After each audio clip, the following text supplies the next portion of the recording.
Welcome to another episode of Beyond Chronic Disease. My name's Wendy Gather-Cole. I'm your host. How are you today? Last week I did an episode on the power of saying no. I've also done an episode on saying yes. Can't remember what it's called. But these two little words are just so powerful in navigating the healing process of your body and mind. So if you haven't listened to those episodes, go back and listen to them because they are amazing. And it sort of brings me into this episode today, where it's listen to your body, and that's part of it, but then the healing power of fasting. So I want to bring that into it today as well. So I'm a big fan of listening to your body, knowing your body, being in tune to your body, whichever way you want to look at it, because your body is whispering to you all the time,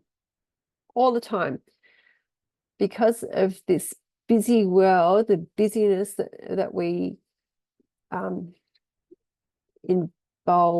absolve, whatever, get into. We don't take the time to get in tune with what we really desire, what our body's trying to tell us, more to the point.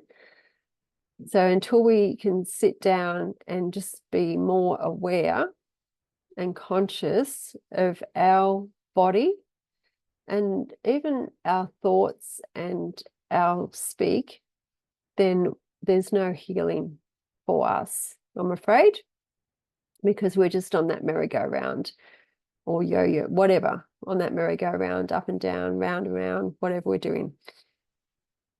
So this week, I just wanted to tell you a story of something that actually happened with me, and take it back many years ago when I was diagnosed with Crohn's. I don't have Crohn's now.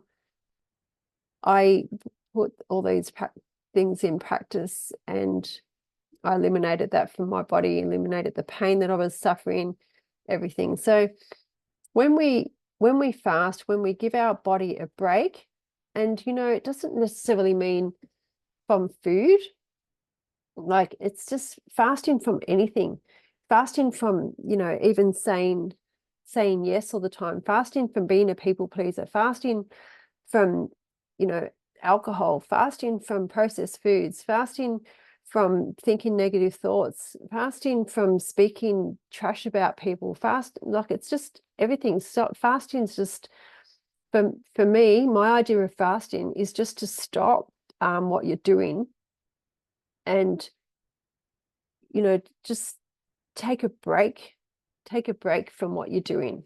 Okay. So with fasting, from when I had a stomach ache the other day, that just felt nauseous in the gut, so nauseous that I could barely sleep.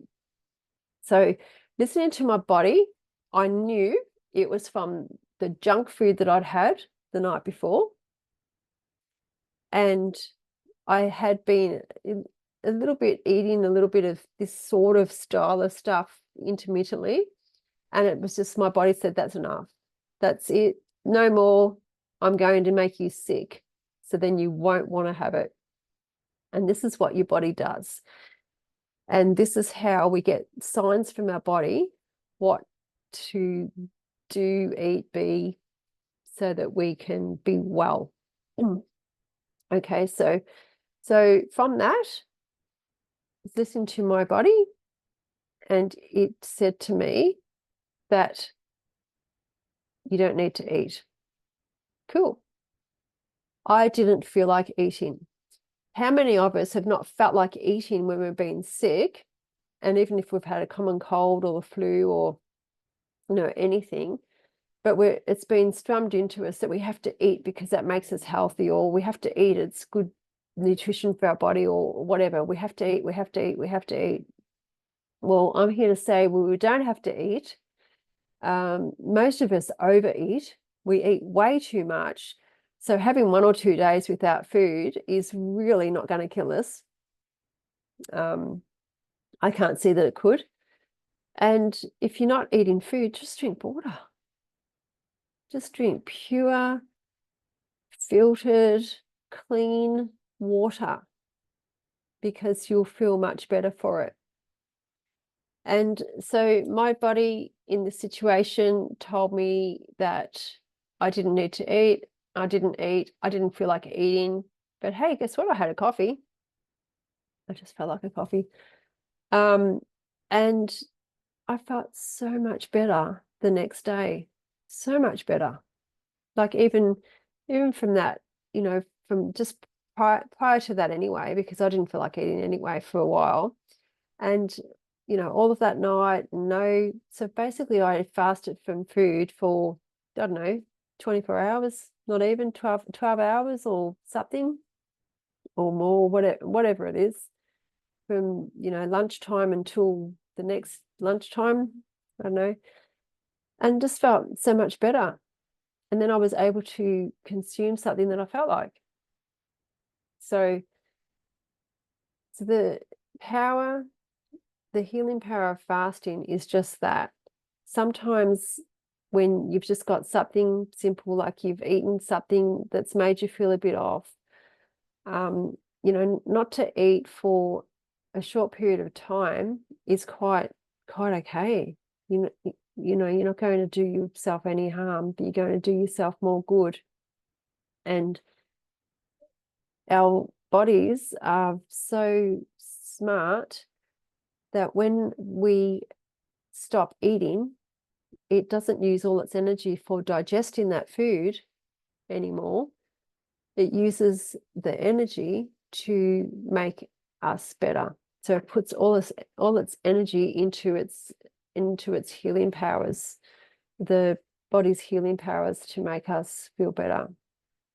So next time you're having have a gut ache, and the immediate thought that pops into your head was, oh, it was that, I don't know, that coffee I drank, or yeah, whatever it is, well, then that's probably what caused it. Because if you're listening to your body, if you're in tune with your body, the automatic thing that pops into your head is generally what has upset it. If you're really not in tune with your body and you don't know this concept at all, it's just a practice, and you just you take one step at a time, and like you consume something, and you know that, oh, that made me feel a bit sickly, or I'm sure you've all experienced something like that, and so then you don't have it anymore. And then also sometimes we do have a buildup of toxins, so there could be a little bit of something in all the food that you're eating, or at all the meals every day. And then it gets to a point where, like with me, enough's enough, and you'll get hit with a vomiting bug or something like that. So I'm not an advocate for taking medication when you're feeling nauseous. Like I know in many moons ago that I was constantly vomiting, and I couldn't stop, and I got a jab with a needle to stop me straight away, and that for me was a good thing. I had little children to look after, and constantly run into the toilet or get into the toilet to vomit wasn't very pleasing for me. So I needed to do something immediately about that. But listen to your body. And back then I don't even remember what that was caused from. I wasn't so in tune with my body back then anyway. So this is a learning process. And I think this has really been something that I've gotten very, very aware of since I was unwell. So before you get to that stage where you get to a disease that is really difficult to get out of your body, how about you start listening to your body beforehand, and listening to your body, like I said, it's not just about consuming food so much. It's about the power of saying no. It's about the power of saying yes. It's about the power of going for a nap when your body's telling you to go for a nap, but you're saying no, I shouldn't nap because that's me being lazy. It's all of these mental, physical, spiritual things that come into our life every day that we really have to start listening to our body about. And like I said, if you've not really been in tune with your body, or you just think this happens to you just because of this, that, and the other, well, this may not make so much sense to you. But if you just take a moment and just sit with your body, just sit by yourself, no distractions, and just feel all your little aches and pains, or just feel where you're at mentally, and just see what comes up for you, because it's power in knowing your body. So listen to your body, and if you need to abstain from food for a day, do it. It won't hurt you. And you'll be surprised at how quickly your body will heal and will love you for it. Okay, until next week, I will see you then. Bye.